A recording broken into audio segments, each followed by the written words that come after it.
all the way from the largest freshwater island in the world, Manitoulin Island of Ontario, Canada. Natives Martina and Ron Yellowman share with us the importance of language and water preservation.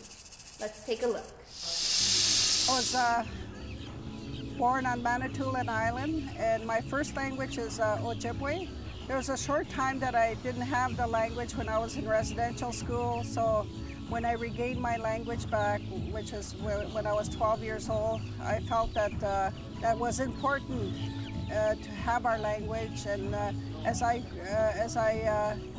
grew up into my teens, I learned more about the language. And in our community, there's a lot that still speak the language, but it's slowly going away.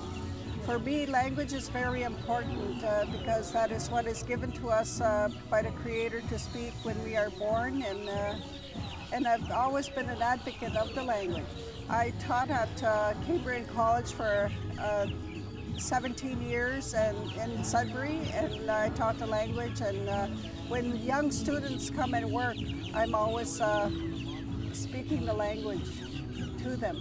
So my name is Shkopina Bones and Red Willow, and the English name is Ron Yellowman, and I'm a Tene, and been adopted into Anishinaabe.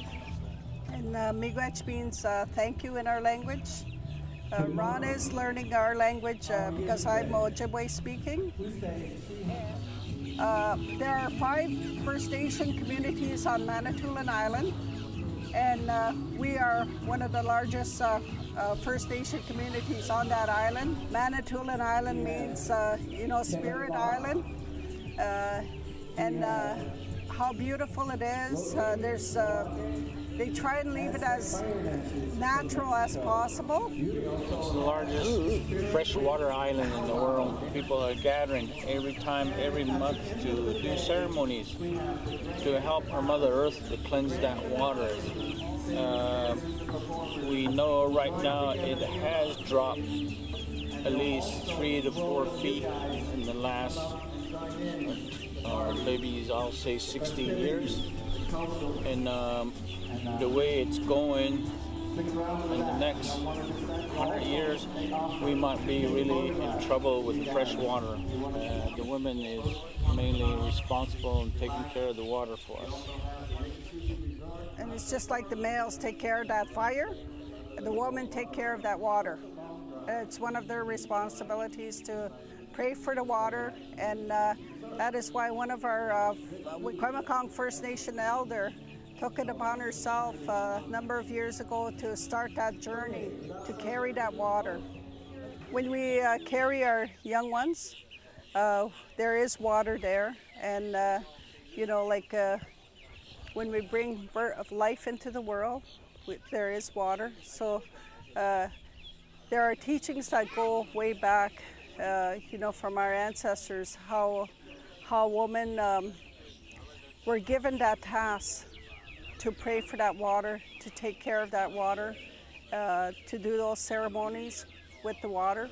The men, they're responsible for doing, taking care of the fire in the home and wherever they're going to have to be.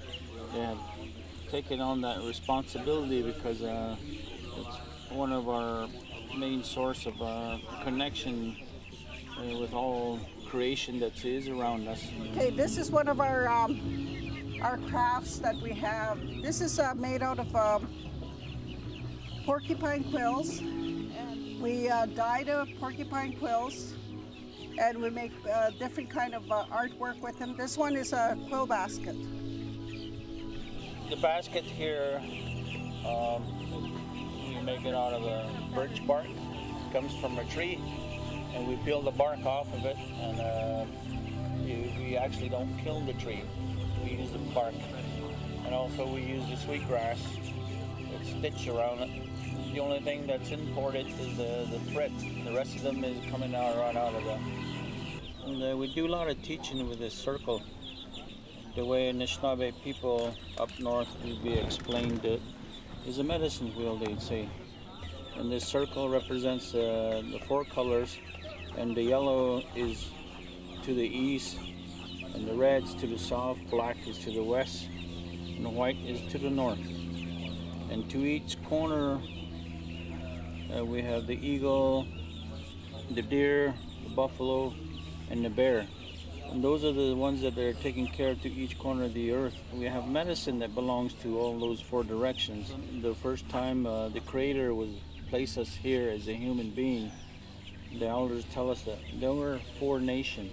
And the yellow color represents the Oriental people, and the red represents us, the red people, and the black represents the black, and the white represents the white people.